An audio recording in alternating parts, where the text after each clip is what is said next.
Ooh, okay. Hi, Jackie. Welcome to the summer school. And I'm going to read a little short biography for you. I'll read a short biography and then it's all yours. Jackie Chi Kit Cheung is associate professor in the McGill University School of Computer Science, where he co-directs the Reasoning and Learning Lab. He's a Canada CFAR AI chair and an associate scientific co-director at the Mila Institute, which is the co-sponsor of this event. His research focuses on topics in natural language generation, such as automatic summarization, and on integrating diverse knowledge sources into NLP systems for pragmatic and common sense reasoning. In other words, it connects with many of the topics we've been discussing so far. He unfortunately, Jackie is also in an acute state of COVID, but he says he feels better today. So otherwise he would have been here in person. He also works on applications of NLP to domains such as education, health, and language revitalization.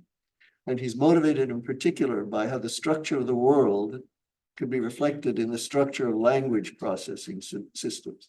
With that, I invite Jackie to start. Thank you very much. Thanks so much for this invitation, Stephen, and for the kind introduction. As Stephen said, I'm very sorry that I can't be there in person, especially since the summer school series is near and dear to my heart.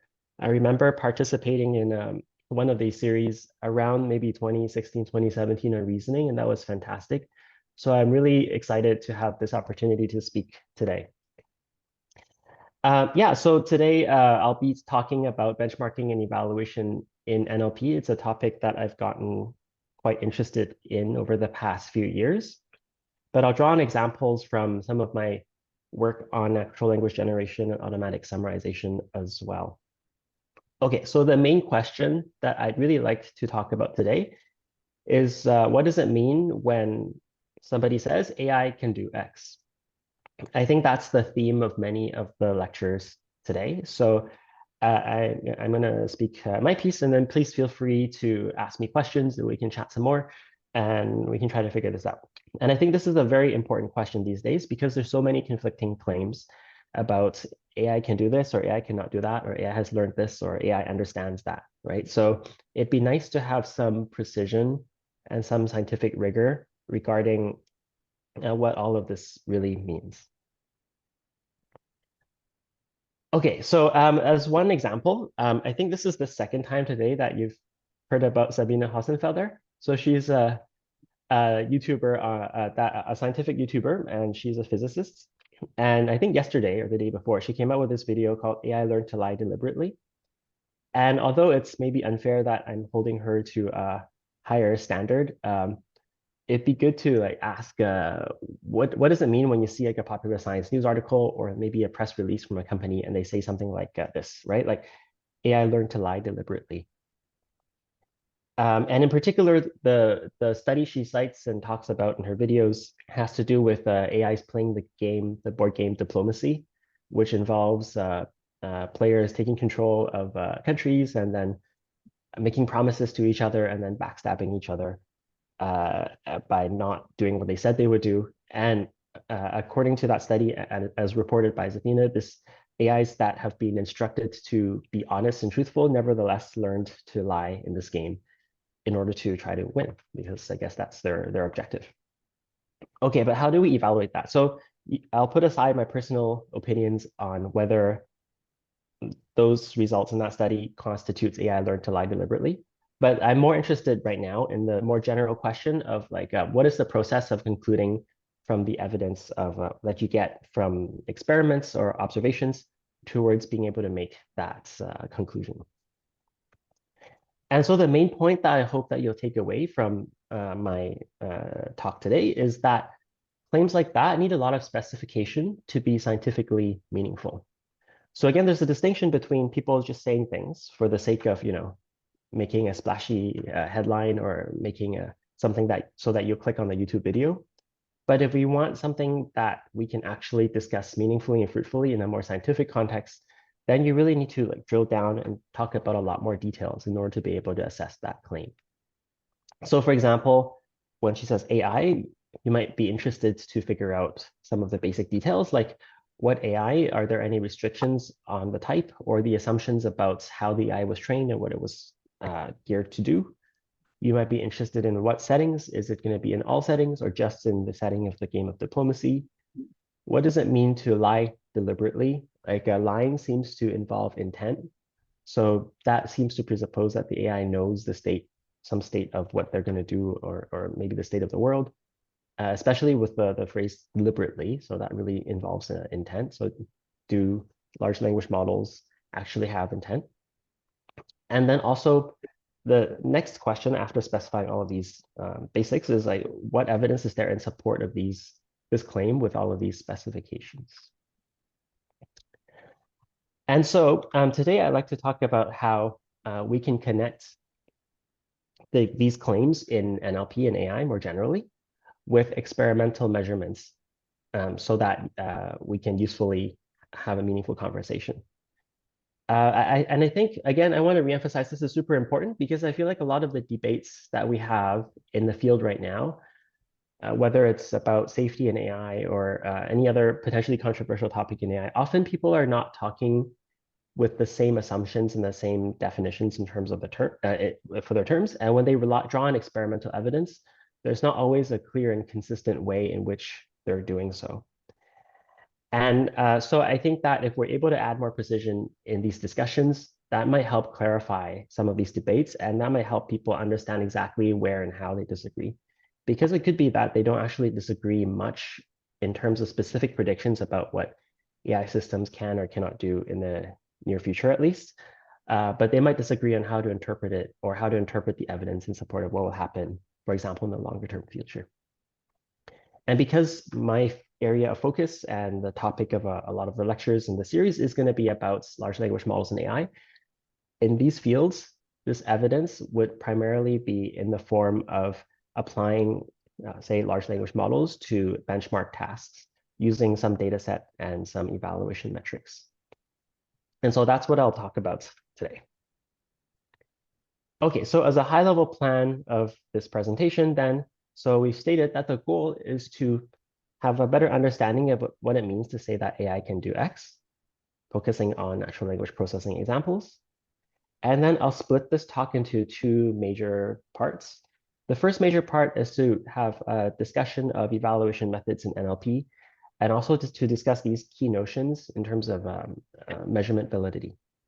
So I am not assuming that everybody in the audience, although I can't see you, is in NLP. So I figure it'd be interesting or important to at least review some of the basic evaluation methods that are pursued in the field and are common in the field. And then in the second part, then I'll talk about something that's closer to, that is something that has come out of my lab recently, which is called an evidence-centered benchmark design, which is a framework to help structure reflections regarding validity when designing NLP benchmarks. And if you have any clarifying questions, please feel free to somehow signal to me. I assume that you can do so either through the they can raise their hands. They can raise their hands here in the hall or on the list. And, perfect. And panelists can chime in directly. Perfect. All right. So the first part. So the first part might be review if you're already in NLP, but I thought I would start by looking at common evaluation measures for large language models. And this will be one starting point, but it's by no means the complete picture. So one way to divide up the evaluation metrics or measures that are used is to think about whether they're intrinsic or extrinsic. So an intrinsic measure pertains to the particular task that a model was originally designed to solve, whereas an extrinsic one applies to some downstream application of the current model, such as in a task-based evaluation. So what do I mean? So let's look into a little bit more depth here. So for example, in classification or understanding tasks, you might have a model that, a large language model that was either fine-tuned or maybe using zero shot. But anyway, using it to solve some task that has been grouped traditionally into a sub-area called natural language understanding. For example, it could be sentiment classification or topic classification. So given a passage, you want to know or you want the system to predict whether that passage involves positive or negative sentiment. Or if it's topic classification, it might be like, is this article a news article or sports article, etc. And so popular intrinsic measures of this might include measures like accuracy or F1 score, things like that from information retrieval. And I'll give some definitions of that, although maybe many of you have seen some of these definitions. On the other hand, you also have natural language generation tasks, and that would involve tasks like story completion or translation or summarization, where some intrinsic measures might involve measures such as perplexity or some reference-based evaluations or computations of likelihood or human judgments. And so then in NLP, there's this distinction then at a high level between understanding tasks and generation tasks. But I just want to clarify that when people talk about understanding tasks, all they mean by that is going from, like the usage of the term just means to go from some language input to some output that is in a more abstract or structural form. So even parsing, for example, counts as a language understanding task in the way that people use this term in the NLP field. Okay, so for example, if we look at classification metrics, then what this usually means is that the setting is that you have a set of labels in your test set, which is annotated by, say, human experts, for example. And you want to compare the system's prediction performance to these gold standard labels with the assumption that the better the match, then the better that the system performs. Okay, so then accuracy is the simplest one. It's simply the number of correctly labeled samples divided by the total number of samples. But even at this very basic mechanical level, the point I want to make is that choosing accuracy as your metric is not a neutral value-free choice. For example, one very well-known issue with accuracy is that it can give a very misleading picture if the classes are imbalanced. For example, if you are in a spam classification setting, and it turns out that 90% of the emails are not spam, if you label everything as not spam, then you just get an accuracy of 90%. And this is the first way in which people can give misleading representations of the performance of a system, right? So you can see numbers like, oh, this has a 90% accuracy, 95% accuracy, and it doesn't necessarily mean much without context, because it's very easy to get those numbers in an imbalanced setting if you just predict the majority class label. So that's a very, hopefully by now this is very widely known, but still it's something to watch out for, right? But it's also, there are other assumptions here as well. So for example, accuracy, this notion of accuracy and all these metrics, they assume that each sample is equally important, right? And depending on purposes, that may or may not suit what you actually want to do. So none of these choices of metrics is a value-free choice. That's one thing I'm trying to say. Okay, and besides accuracy, there are other metrics that are widely used from information retrieval originally, such as precision and recall. So precision, for example, is the number of correctly predicted samples divided by the number of samples that have been predicted to be of a certain class. Whereas recall is the number of correctly predicted samples divided by the number of samples that are actually in the ground truth labeled to be of that class. And you can think of these notions as notions that are, they matter the most in a setting where a system has the choice to decide how many samples it decides to try to label. Okay, so if the system is just forced to label everything, then it turns out precision and recall don't matter. It's just the same with accuracy. But if you want to do, if you want to give the system the choice of what it wants to label, then you can compute precision and recall. Also, if you're interested in looking at precision and recall with respect to a particular class in your data set, then you can compute precision and recall. And also another metric that combines precision and recall is something called F1. So it's the harmonic mean of precision and recall. And the purpose of that is to prevent a system from gaming either precision or recall by itself, because it's very easy to do that. So for example, if you want high precision, you can just get the model to not label anything unless it's very, very certain. And then you can get close to perfect precision. Whereas with recall, you can get very high recall if you just get the model to label everything to be of a certain class. And for those of you who are working in medical fields, there are similar issues that occur when doing, say, having medical diagnostic tests or other issues like that. And so in the medical setting, they're very related notions called sensitivity and specificity that you might have heard of from that field. And so precision and recall are almost the same, but it's has the same general motivations for their definitions. So just as a quick example then, suppose here we have a table that tabulates in the spam classification setting, the predicted versus actual emails in terms of their counts. So for example, this cell in the top left means that there are 5 emails in your data set that were predicted to be spam and were actually spam and so forth. We can compute precision and recall and accuracy for this table. So for the precision of spam, for example, we would be interested in the first column where there are 5 correctly predicted emails that are spam among the overall predictions. So then precision here would be 5 divided by 20. Hopefully, if I type here, you can see.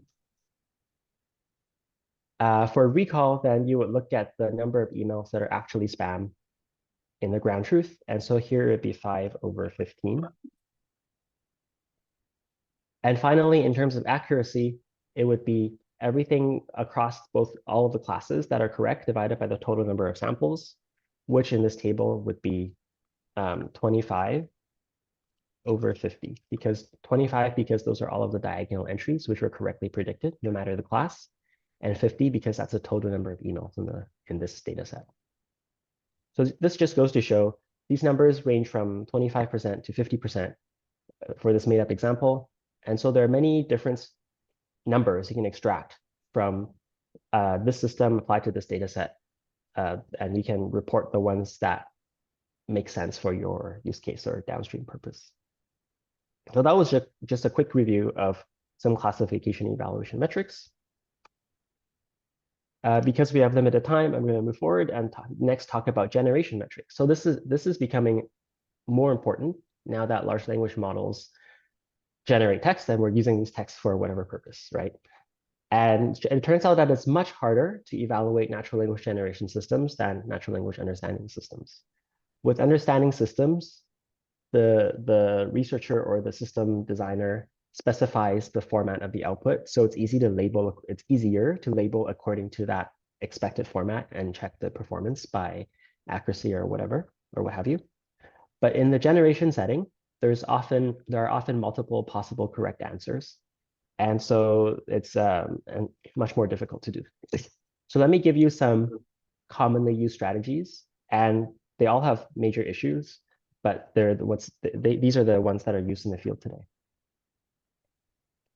So the first major class is metrics that are called reference-based metrics. So the idea here is that you assume access to a gold standard reference, like an expert written. So suppose we're in the machine translation setting. So you might have an expert written machine translation of some input language. So it's not machine, it's just an expert translation. And the idea with reference-based metrics is that the closer the system generated output is to the gold standard reference, the better the system is. Okay? So that's the assumption. Again, this is not necessarily a good assumption because there could be multiple good translations. So you might also need multiple gold standard references if you have that available, but there might be too many good references for you to be able to use that to do that. But it's a start. So how do you actually do that? So one way is actually I'm going to talk about this third point first, is to compute similarity in terms of something very mechanistic or simple. So for example, a wide-known measure in the machine translation community is something called the BLEU score, which computes word and actually n-gram, so sequence of words, overlaps between the system-generated translation and the reference translation. So the more lexically similar they are, the better the translation is. And there are other metrics that are also defined for that are similar in terms of word overlaps, like the Rouge score for summarization, and there are various other ones. Another general strategy to evaluate the generated output is to compute perplexity.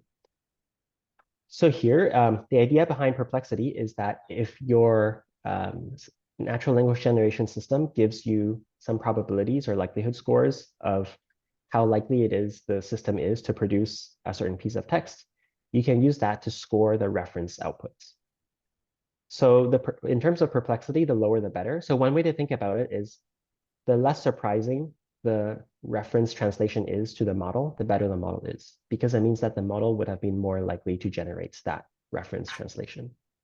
And surprising here is not a cognitive term. Surprising here is simply defined in terms of a metric from information theory. So like in terms of surprisal in information theory.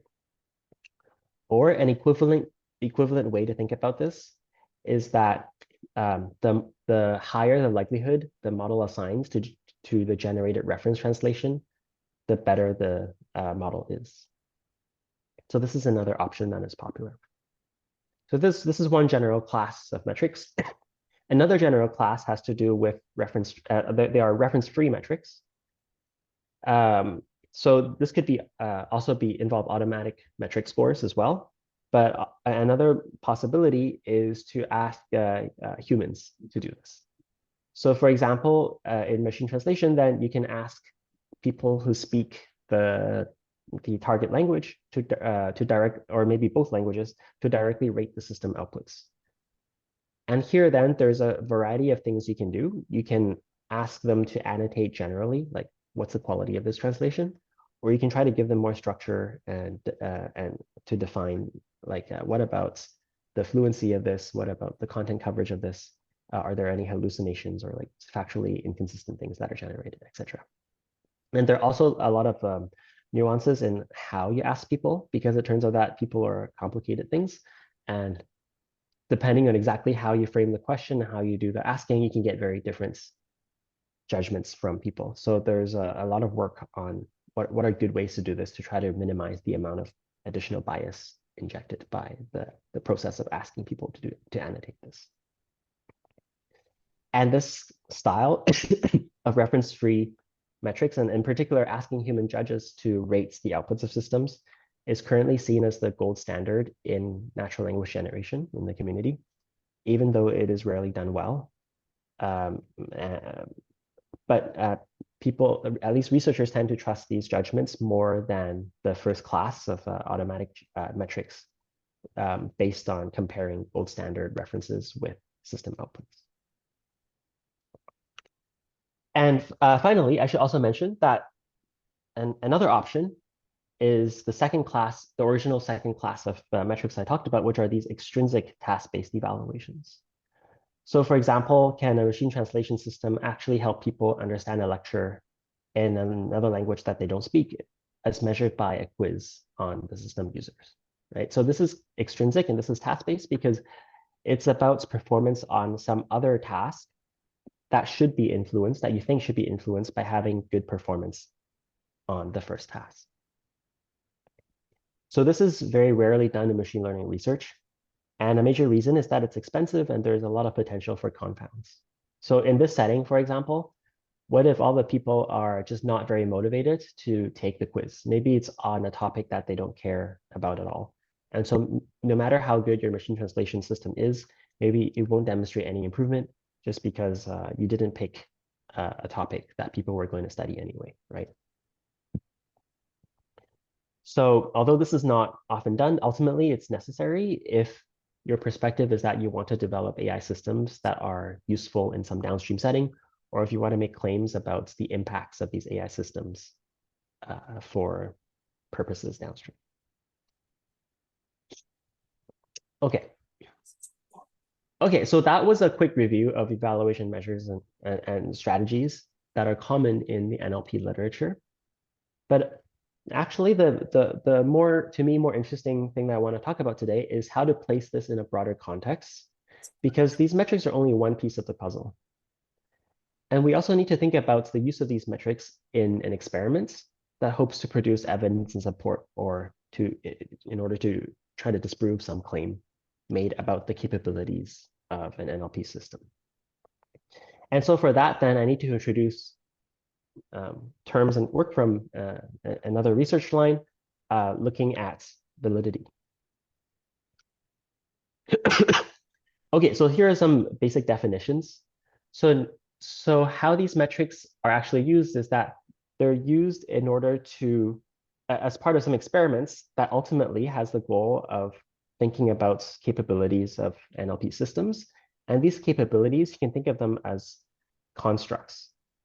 So these terms are more from the social sciences side, where we talk about constructs, which are abstract theoretical conceptualizations of some phenomenon or property that you can't easily directly observe.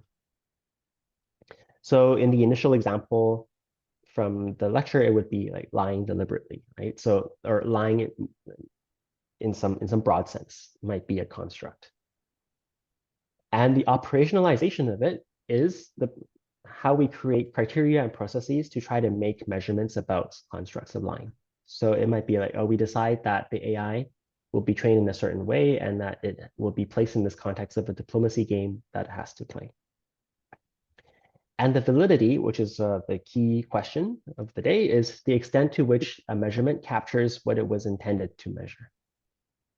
And there's a rich literature in validity to think about how do we connect constructs with and the operationalizations with these evaluation metrics and what we actually do. And how do we argue that all of these connections are correct in some sense so that the measurements that we take do allow us to make claims. So it turns out that because this is such a key question across so many fields, there are many validity frameworks that have come up over the course of decades. And there are different claims about subtypes of validity and their relation to each other in order to generate, to support these, the broad claims. And I can recommend a paper by Adcock and Collier in 2001, and they discuss some of these frameworks, but in the context of political science. So I'm going to talk about one framework that separates validity into three subtypes called internal validity, external validity, and construct validity. So internal validity is just whether the study itself internally was well done so that you can draw some causal conclusion. So in the machine learning literature, then, your conclusion might be method A outperforms method B. And so then you might have some independent variable, which is the method, and some dependent variable, which might be the evaluation measure you're using. And to ensure internal validity, you have to make sure that you compare them fairly, right? Are they using the same training data and the same pre-processing steps? If you don't, like, unless training data pre-processing is exactly what you're trying to claim causes the difference, right? And are both methods parameters tuned fairly? And can you think of any other confounds?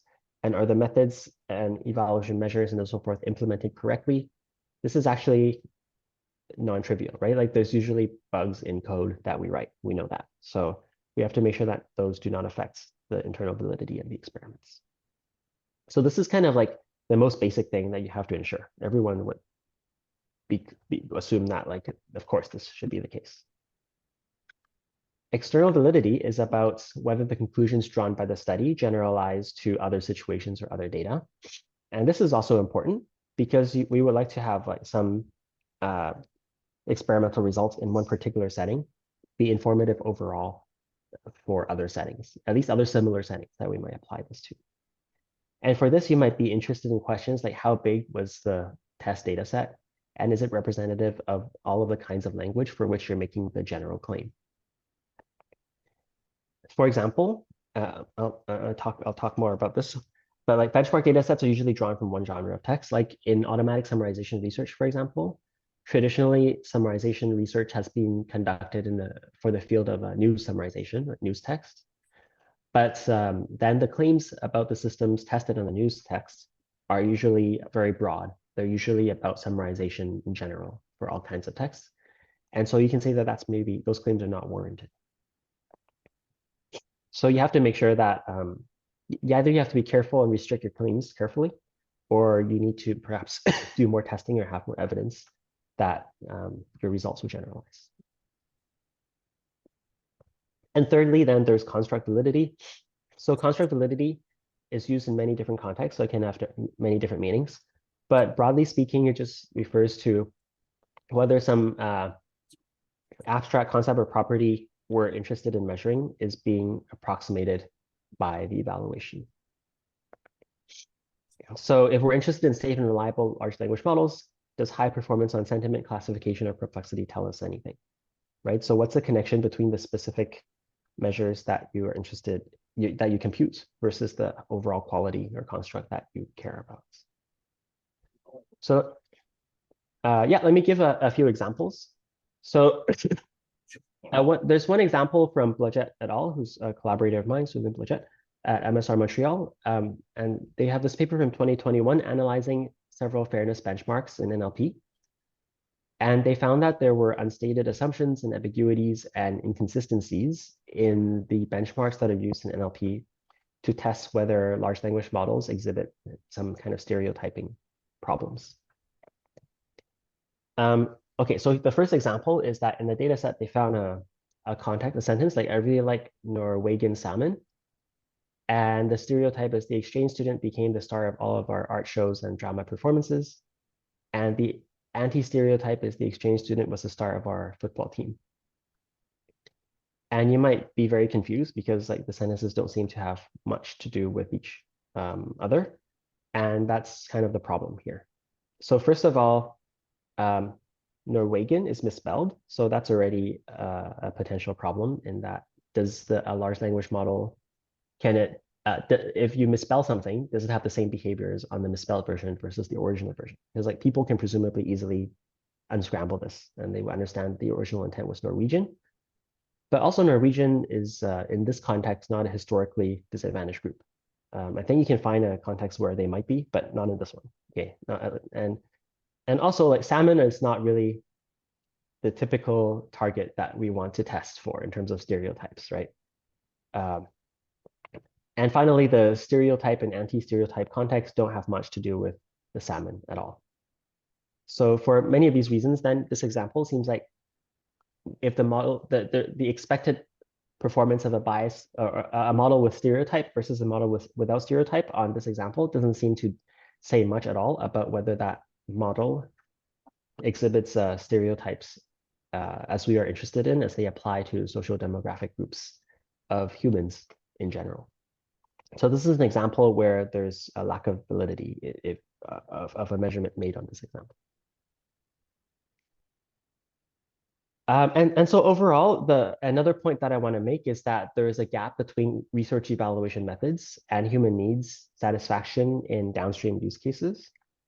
So some examples of of research evaluation metrics might include what I discussed earlier, like the metrics that we use, like classification accuracy or perplexity or blue score or performance on these benchmark tasks, or human evaluations, versus their needs in some downstream use cases, which are usually highly contextual and flexible and nuanced, and involves these very difficult to grasp and usually quite controversial concepts like stereotyping or safety or responsibility and so forth. And even just discovering what these needs are is a research problem. And so we really have to be very careful and try to add more rigor in making these connections. Okay, so what I'm saying is that a lot of the current practices involving taking what's on the left here, and then just based on that and intuition, making claims about AI systems can do X. Whereas usually in a particular context in which you use the system, there are lots of contextual factors and nuances that you have to care about, which means that those conclusions that are drawn uncarefully may not hold. Okay, I think we deserve another example, another fun example, because we've been talking about a lot of abstract concepts and things like that that take mental effort to grasp. So here's another example that I found for machine translation. Okay, so suppose that we have a machine translation system that achieves, say, human parity in terms of blue score. So remember, this is one of those automatic metrics that are common in the field for a benchmark data set involving French and English translation. So then what we would like to be able to conclude that, suppose someone wants to conclude that this means that machine translation is solved, right? That's a common thing people say these days is task. So is machine translation solved? Is summarization solved? Okay. But then when people actually use the system, there are a lot of other factors that matter, and they may or may not have been tested in research. So for example, what are the genres or domains of the text that were tested in the research versus being used in deployment? So that if the metric was blue or human judgments, do those cover the factual errors or common sense errors that are that the people using the system might encounter? Are there stylistic errors? And ultimately, does this machine translation system actually improve efficiency or usefulness or access to information and not induce any harms? Okay, so the specific example I found, which is pretty funny, is English to French. Okay, so I did this. Last month, and I checked it, and this example still holds for yesterday when I checked it yesterday. And this example, it's not really cherry picked. It's, well, I don't know if it's cherry picked or not. Like, so I chose this example inspired by reading a paper by Pierre Isabelle and colleagues, but it's really the first example I tried. So it's not like I spent hours trying to find this example. Okay, so the example is I brush my teeth versus they brush their teeth. Okay, so if you pass this to Google Translate and you give it I brush my teeth and you ask it to translate to French, it gives you je me suis brossé les dents, which is perfectly reasonable and fine and common, and it's in passé composé, if you know French, which presumably most people in the audience do, but maybe not all. If you pass in they brush their teeth, then the system gives you ils se brossèrent les dents, which I do not know this tense. It's, I think, passé simple, and I cannot conjugate in this tense to save my life. And you never ever hear this in everyday conversation. I think it's a literary tense that, yeah, so you never encounter this. And probably the system learned this because maybe it just turns out that all of the first person cases it encountered were in informal contexts, and maybe all the third person plural cases it encountered were informal contexts, right? However, like a system user who doesn't speak French would not know this, right? They would miss this stylistic difference, and then they might generate something that sounds very off. And and if you speak French, you'll also know that the other sneaky issue here, that where you can say the system might not be performing, it might not be doing what you want it to do, is that it translates they to e, like ILS, which is the third person masculine pronoun, or the third person plural mixed pronoun, if it's like a mix, if the reference are a mix of masculine and feminine gender, right? So it doesn't give you the option of elle, and it doesn't explain that this could be elle. And this is caused by the fact that English does not have the same level of specificity as French in terms of gender in pronouns. And so you could say that that's also a potential problem. So this goes to show that, oh yeah, is there a question? No, yes. A problem with what? With the software or with the language? Well, not with the language, but with the fact that the potential use of the system based on this might go awry, because the system user might not understand these nuances. Okay, so the issue here then, yeah, so ideally you should have, well, you might want a system that gives you both options and explains that in some contexts you might want E, in some contexts you might want L, and also that there's these style or register differences between informal and formal French. But the other point I want to make is that technically both of these translations are correct, right? So it's not a problem of like the translations are wrong. It's a problem that just the semantic equivalence of these sentences is not necessarily enough in a downstream use context. And so you might have to think about, does that matter, and be much clearer about what you want a system to do, so that you can try to cover some of these cases. And also, I think for other languages where grammatical gender is more pervasive, sometimes Google Translate and other MT systems do give you both options of like a masculine option and feminine option.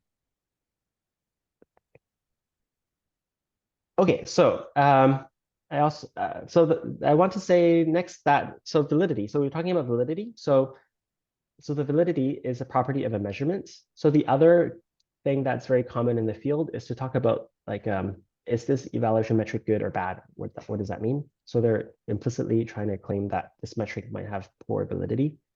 But I just want to point out that validity is a property of a measurement in a particular experiment, and it's not a property of the metric itself.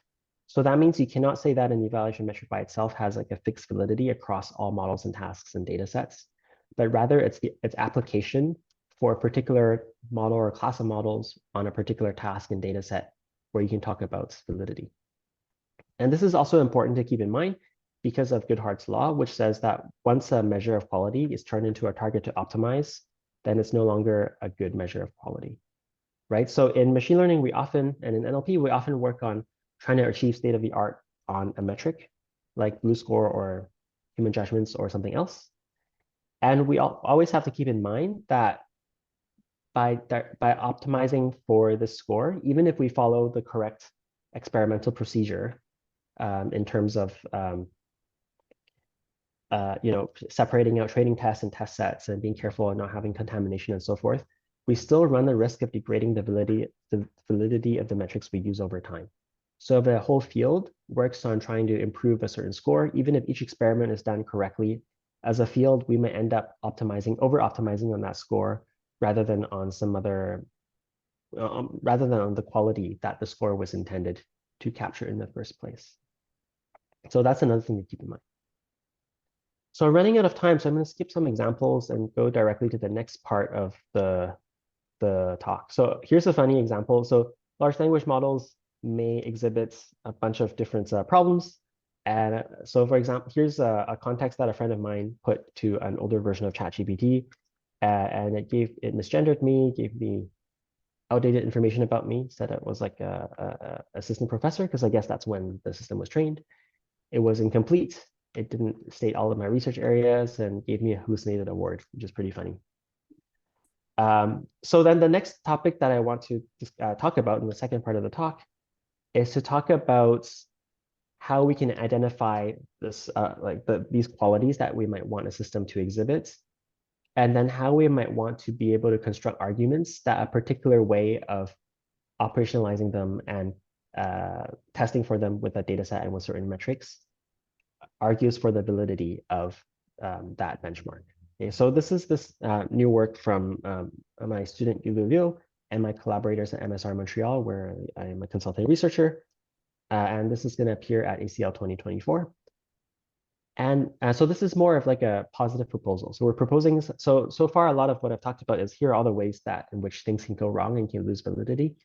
And with this evidence-centered benchmark design framework, or ECBD, we're proposing a way to have some structure so that benchmark designers can reflect a little bit more on whether their choices can help them argue for the validity of their NLP benchmark. And at least make their choices more transparent so that other people using the benchmark have a better idea of what they're getting into. And so in our ECBD framework, then we discuss and try to, we ask for the capabilities of interest of what is this benchmark aiming to evaluate for. We ask how they are presented to a large language model, how are the results assembled, and what evidence is there that this evaluation is appropriate. And our framework is inspired by a related framework in the educational assessment literature called evidence-centered design. The intuition is that you assess by building evidentiary arguments that the thing you're assessing actually possesses some quality. And we're adapting that framework to assess large language models. But just as an important clarification, what we're adopting and adapting is the overall process and not the specifics. So by no means are we claiming that we should evaluate large language models as if they were people, as if they were students. So let me go through some of the components of ECBD. So in ECBD, you have to specify, or we ask the benchmark designers to specify the intended use of the benchmark. And in addition to that, there are modules related to aspects of the benchmark design involving the capability, the content, the adaptation, the assembly, and the evidence. And for each of these modules, there are sub-questions involving what design decisions are made, why are these decisions made, and how can you support that these decisions enable the module to fulfill its role. Okay, so the first component then is the intended use. And we ask that this be specified because being able to say whether a benchmark can be used as intended and whether it has validity presupposes that it has some explicitly specified intended use in the first place. And so we ask for the specification of the intended objects of evaluation. Are they large language models? Are they people or both? Who are the intended users of the benchmark? And how should the benchmark results be interpreted? Next, we have each of the modules. So the next one is the capability module, which connects the benchmark to its intended use. So what capabilities are the benchmark designed to assess? So you might just write this down as we want to assess the fluency of the generated output of the model, or the relevance, or the importance, and so forth. And one point here is that it's important to give definitions for these qualities. So this might seem really basic, but this is actually often not done. And often benchmark designers in NLP say that we care about this quality and we let people make their own interpretations about what the quality means because we don't want to bias them. But the potential issue with that is that different people might have different ideas about what is important or relevant or fluent. And if you don't specify this carefully, then you might just get an aggregation of different opinions that are not talking about the same thing. And also in the capability module, then we ask for justifications that the capabilities are connected to the intended use of the benchmark. Next, we have the content module, which specifies the pool of available test examples, and these should elicit evidence about the capabilities of interest. And content modules and content validity in general, it's often done by asking experts in the field to look at examples and check them and give justifications that they match. Here's another example from that paper by Blodgett et al. On measuring stereotypes. You might have a context like Afghanistan shares a border with Pakistan, and most people there are Muslim. But this doesn't actually contain a harmful stereotype, right? It's just a factual statement of like about Afghanistan and Pakistan. So the fact that there's a potentially sensitive term like Muslim or that there are countries involved does not necessarily mean that there are stereotypes. So you have to check that the content actually matches the capabilities of interest or testing for the capabilities of interest. Next, we have the adaptation module. So what are the expectations regarding how models and systems can adapt to benchmarking? So are they allowed to fine tune, for example, if in the case of large language models? And what is the format of how the sample is presented? Like, are you checking for few-shot prompting or zero-shot prompting? And adaptation should be well suited to all of the objects of evaluation and be as fair as possible given the hypothesis or claim that you're testing for. Then there's the assembly module, which is like which samples are actually presented to the large language model. In modern AI, the typical choice is that all available test examples are shown to the object of evaluation. But I think there's actually a lot more future work that could be done here, especially in cases where your resources are constrained. So you might want to be selective in how you select samples to present to the model. So I don't know if anybody in the audience has taken any standardized tests recently, like the SAT or the GRE or exam or something like that.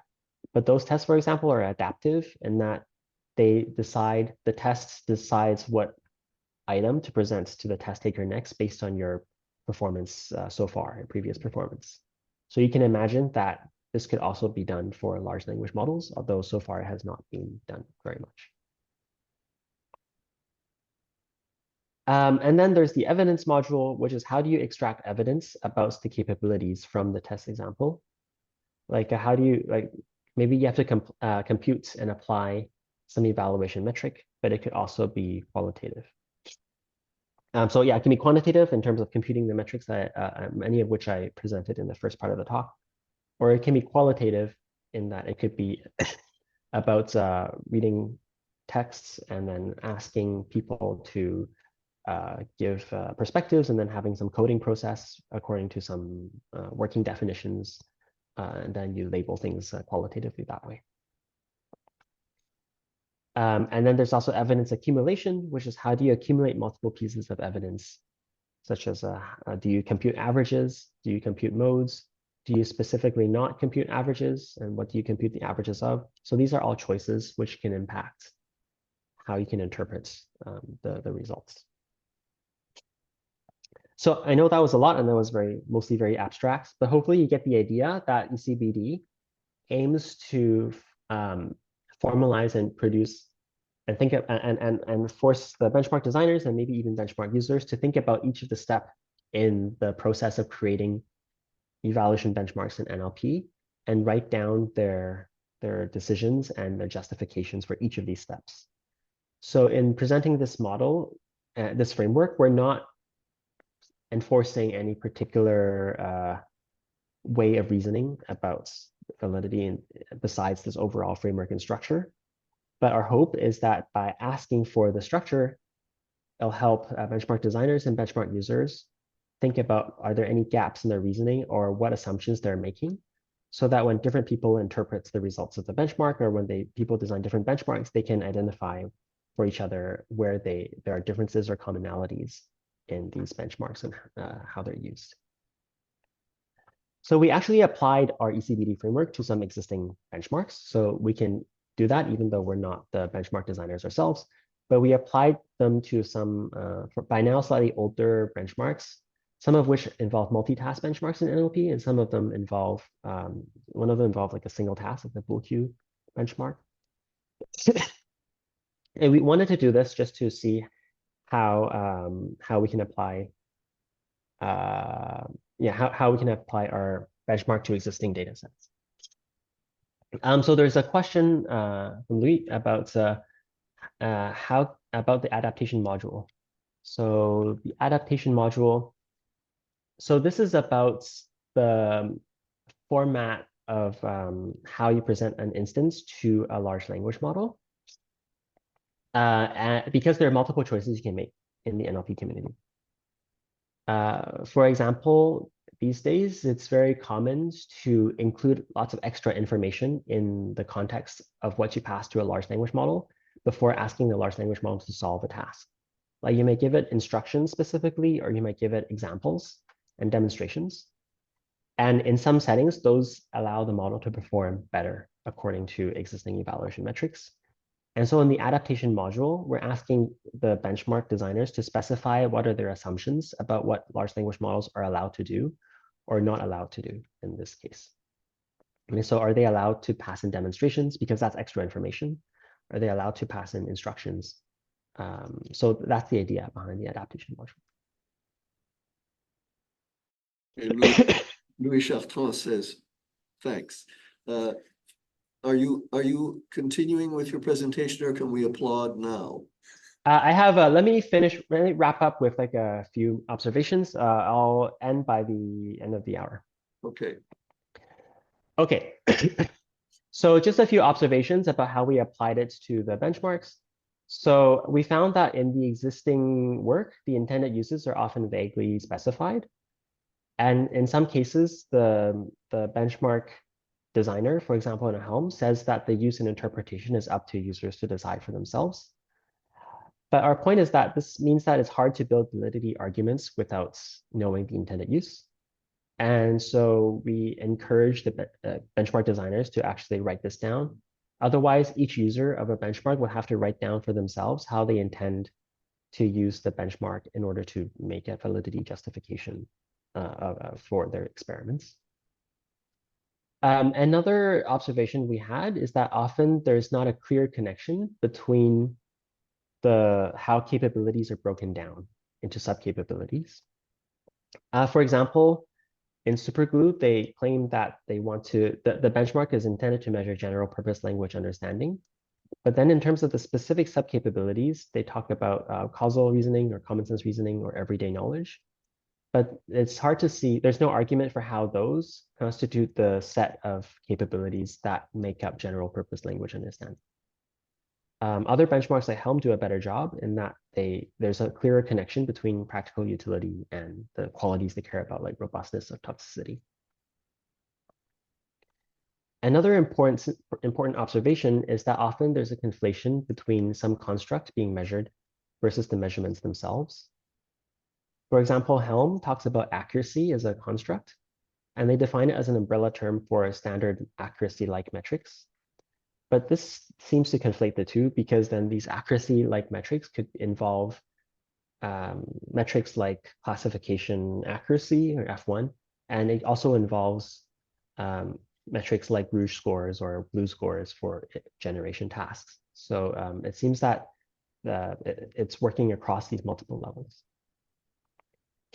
And other constructs are like fairness and bias or toxicity are only defined in terms of their measurements. Whereas we know from work in the social sciences that these terms really should be situated in a broader social context, because what counts as biased or fair or toxic, it really depends on the context of who you're talking to, who you're talking about, and when you're using the system and so forth. And finally, the last observation I'll present is that automatic metrics are often justified by their adoption in prior work.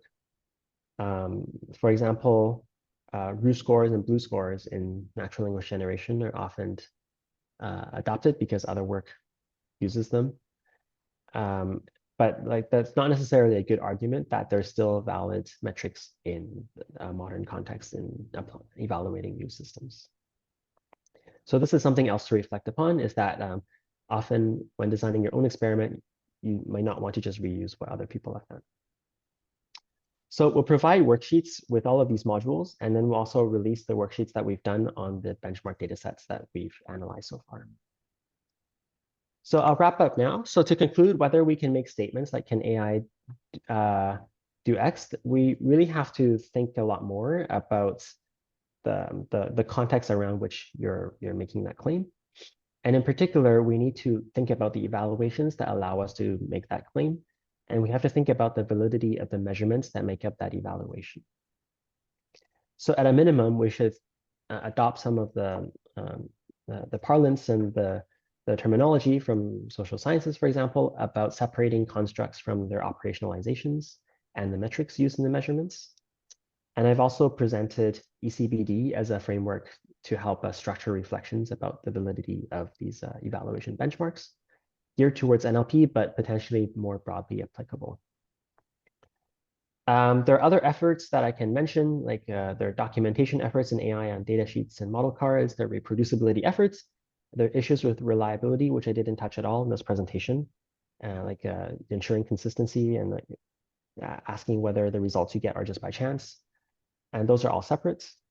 But I think I'll stop it there, and I'll take questions. And I want to thank again my students and collaborators, especially for the work that we've done together on ECBD. So thank you very much. I'm happy to take questions and start any discussions. Thank you very much. I noticed you were coughing. I hope that you weren't suppressing discomfort there. Oh no, it's quite all right. It's quite all right. Okay, because of the COVID.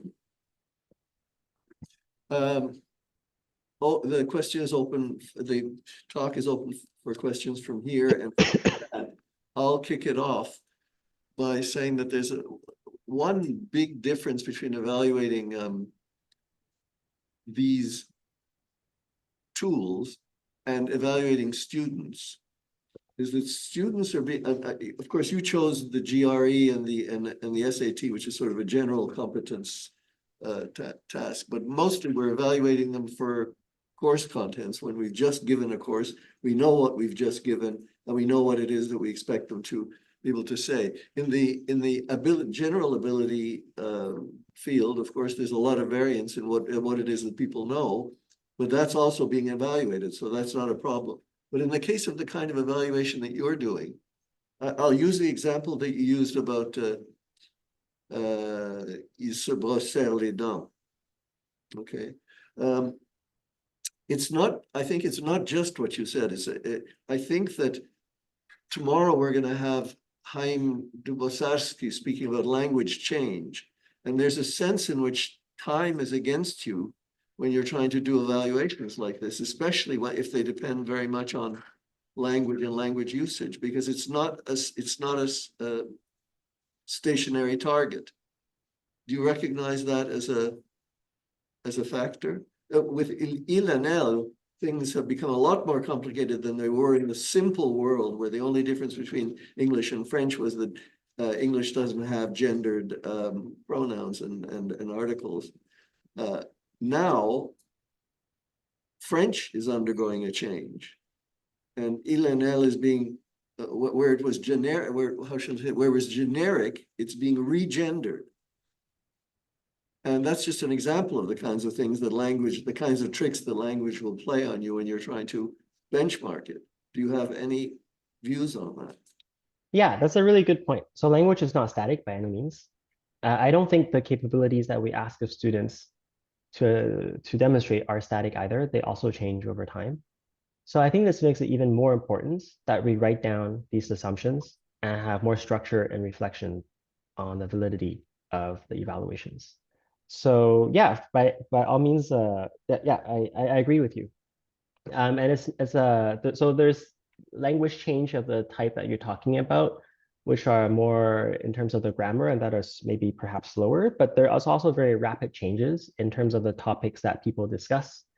And in terms of, say, new metaphors that are coined and new associations and connotations that are drawn, which evolve even faster, right? Those might happen overnight and not just over the course of years or something like that in terms of grammar. But that makes it even more important that we're clear about these specifics, in my opinion. And so I don't think that changes anything. Maybe it means that we should add more specificity in terms of the arguments that we make. But yeah, I don't think that fundamentally changes anything. With overnight changes, I don't know how you can plan specificity on that. You don't know what the changes are going to be. You don't know, but you can say that we did these tests at this time, and in the future there might be change there. Right. Yeah, so somewhat related question, comment. Thank you for the talk, Jackie.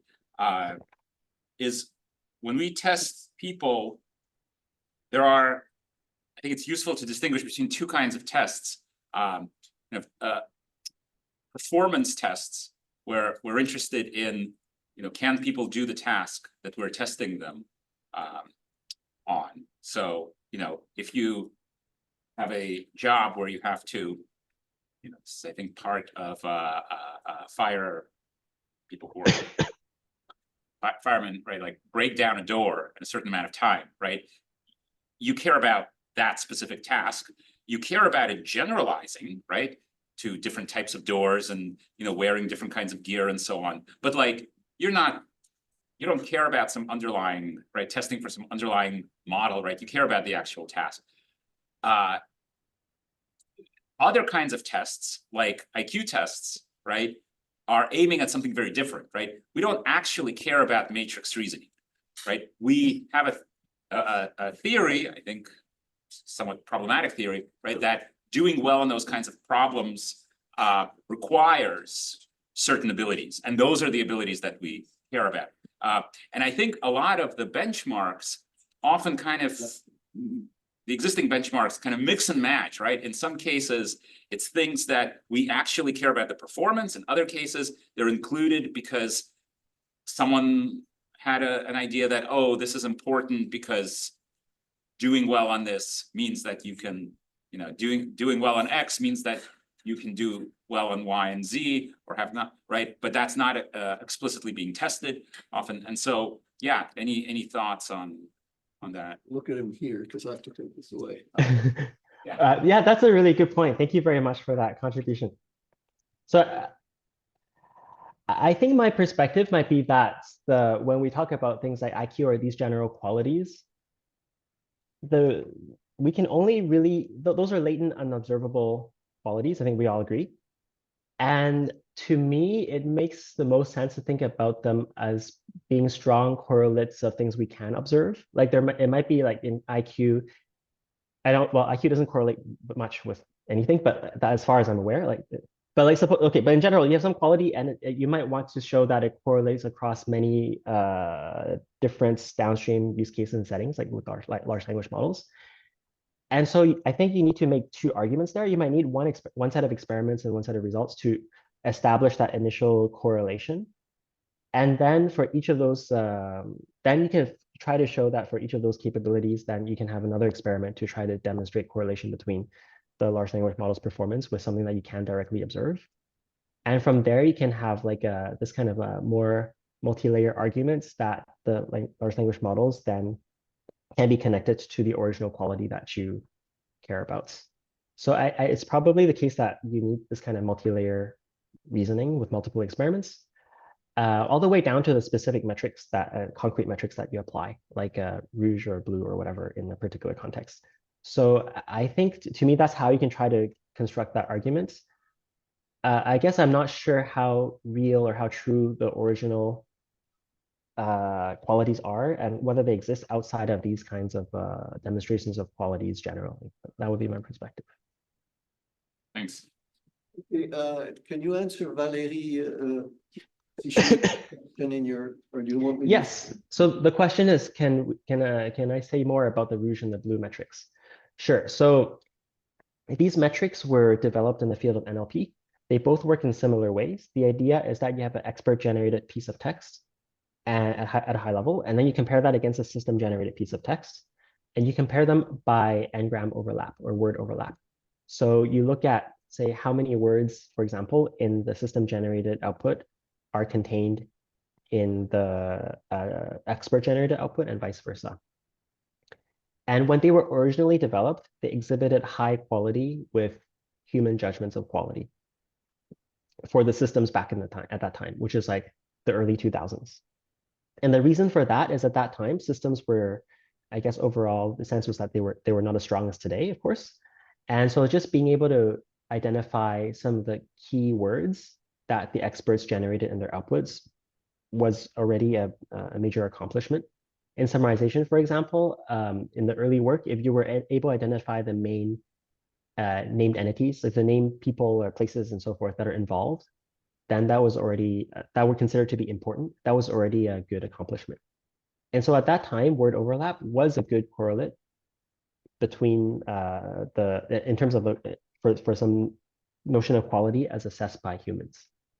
But over time, as systems have gotten more sophisticated, all systems are able to identify these types of people and places and events in the basic terms in summarization. And so then rouge and blue have dropped in their correlation with human preferences. And these days, they usually do not correlate very well with human preferences on translation and summarization tasks. There are other factors as well, but maybe I'll stop there. Anna, do you want to ask your question live, or is it enough if he just reads it from what you wrote? She can't say answer, of course. Sorry, there are too many modalities here. 1 second.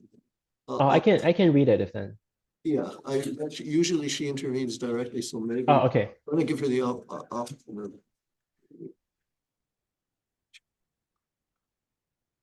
Meanwhile, where is that location? Where are you in the engineering building? Where is the location where you've got all your collaborators? Oh, so you mean, so me, okay, so yeah, I sit in the McConnell Engineering Building, but my collaborators are at McGill and Mila, and in this case, I've collaborated closely with researchers at Microsoft Research Montreal, and their office is close to Mila. Okay, I think Anna says to just read her question, so I'll do that. So her question is, do you think that benchmark testing should perhaps not only test task competence, but also how the task was solved? Oh, that's really interesting. So I guess the question involves whether systems are solving tasks in the way that we might expect or we might want them to. For example, we might use how humans solve a task as a standard, and we might want to see if systems also are solving the task in a similar way. I'm guessing that's how I'm interpreting your question, Anna. So please clarify if I'm wrong. I think that's really important. I think you can list that as one of the, maybe stretching the definition of capability. You can you can list that as part of the expected capability of the system. I think this is really tricky because asking how the task is solved is is fraught because it's not something that's directly observable. You might be able to, sometimes you can like, so some people these days, they try to inspect the activations in the large language model and infer something about that. But usually it ends up involving some kind of behavioral testing in that, or at least counterfactual behavioral testing, for example, where you see like if you perturb the input in some way, or you do you get the result that you might expect, as for example, if you ask humans. So at some point you have to reduce it down to the behavior. So I think so yeah, benchmark testing should definitely aim to test this sometimes if that's of interest, but you have the same concerns and the same issues, and so you might end up. So I think, for example, our ECBD framework could still apply there, and you have to figure out how to interpret the behaviors of the model in order to infer how it did something. Yeah, thanks a lot for your answer. Maybe I clarify the background, which was Yeah. sort of motivating me. So I'm a philosopher, and if we think about Kripke's considerations about rule following, we have this very nice example where he shows us that we will never be able to distinguish between a person who is quitting from a person who's just adding. And then querying is sort of an invented rule following game where you're not really doing what you should do if you add two numbers. And you can only see the differences if you reach very large numbers. And so in all the benchmark tests things, you will never see the difference. And therefore, I was thinking it might be helpful if we sort of exclude at least some wrong rule following for the machine to sort of verify whether winning the game in the benchmark test is able to give me some confidence that it will win it in general with other tests as well. Yeah, that's a very good observation. I think in NLP we attempt to do this. We often try to design challenge evaluations, and sometimes people do adversarial or contrastive evaluations where they try to essentially stress test a model by giving it unusual examples that humans can still solve, for example, and try to check for these types of rule following in unusual situations, so that direct copying in some sense won't get you the answer. But it's really tricky. So first of all, this is still an inductive argument, so you never get perfect guarantees, of course. But also, it turns out that it's very easy for systems to also overfit on the challenge cases and not actually learn the rule and solve the general case even. So it's difficult. But yeah, I definitely agree that there are more sophisticated things we can do to try to check for the system's performance more broadly in different settings, so we can get better confidence about their ability to perform well in the more general setting. Yeah, so maybe we would test something like whether they have competence with a little bit of comprehension instead of just competence without comprehension. Mm-hmm. Yeah. It's just to operationalize the comprehension. You have to That's a hard task. Yeah. I'm looking forward that your research group is solving that. Great, thanks. D'accord. Il y a Louis Chaton d'abord. OK. Louis, tu veux Oui. poser ta question? Oui, vous m'entendez bien? Oui, Ouais. mets ta caméra, tu as le droit. Malheureusement, elle ne fonctionne pas. OK. Alors, je suis désolé. OK, Mais vas-y. merci beaucoup pour thanks a lot for your talk. It's very engaging, and you're doing something I think is very important, which is trying to get us to be thoughtful about metrics. And it sort of brings to my mind a paper I read recently from Phinh Nguyen about value capture. And the whole idea of the paper is that sometimes simple and dumb metrics are extremely seductive. So much so that like we'll sort of default to that in order not to have to think about a topic. And sometimes it's not even the simplicity. It's also things like, you know, it's context insensitive, and therefore it can be applied everywhere. It sort of makes comparisons easier. There's an air of objectivity with that, and therefore, like, there's a lot of reasons that it might be very, very hard to get people to be thoughtful about metrics. And I think it's great to have a framework for that. But I was wondering, like, maybe how do you think? I was wondering if you had any idea of how it was being received, and what kind of hopes you had to that people would start using that framework and do something about it, and maybe if you had thought about some strategies to get people to engage and adopt it. Yeah, thanks for the question, and good to hear from you, Louis. So I totally agree. I can't tell you how many times that I have encountered this perspective that quantitative and measurable and objective is seen as somehow better or more trusted than qualitative and maybe subjective. And I think that's not necessarily the case. There might be cases where that's true, but other cases where it's not. Yeah, I agree this is a big problem because how we evaluate researchers in the community is often very quantitative, at least in computer science. And part of the reason is that there's no incentive to do otherwise. And also we don't have the time and expertise to necessarily evaluate other people very carefully if they work in an area that's slightly different from our own. So there are no very easy answers here. I think that one starting point is to have, for example, more specialized workshops where people have some common assumption and shared understandings to start doing things in a more structured way like this. For example, some examples from the field of machine learning might be like pre-registration workshops or reproducibility workshops. And sometimes from those efforts, things can become broader and more widely accepted. So for example, in machine learning and NLP research now, I think reproducibility is a major concern, and we have reproducibility checklists that we all have to submit when we submit papers. Of course, once you make something required and you make something standardized, then it turns into a bureaucratic like box checking exercise. So we have to watch out for that again. So that's another instance of Goodhart's law. But I think ultimately, hopefully I'm still counting on the fact that people care about science more than they care about careerism in science.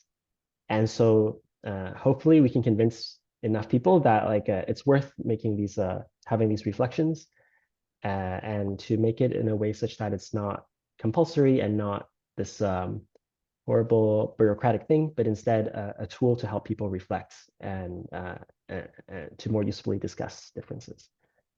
So yeah, I think I don't have great suggestions, but that's what I've come up with so far. It's actually amazing. Thanks a lot. Thank you. Hi, Jackie. Thanks for the talk.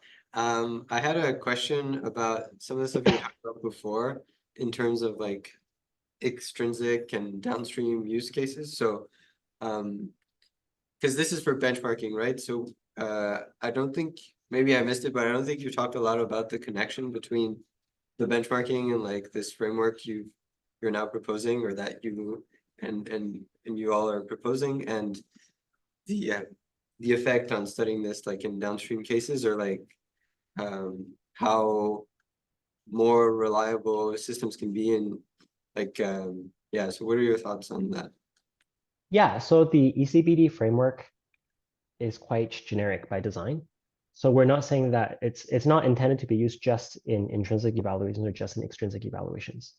It's supposed to be a more general framework where you specify your Right. assumptions, and it could be used either intrinsically or extrinsically.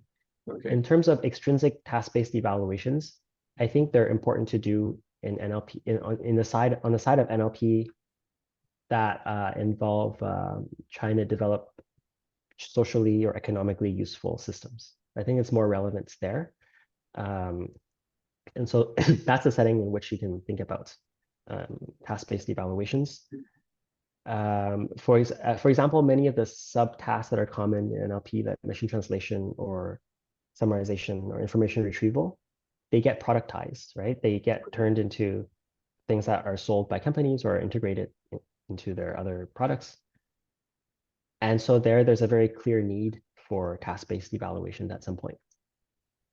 I think from a more cognitive science or psychology perspective, if you're interested in these qualities that we've been discussing, then you might need to think about what has been called criterion-based validity, which is that you have some metric that you trust more for some reason that's more directly observes the quality that you care about, and then you care about correlations of your metrics with that metric kind of thing.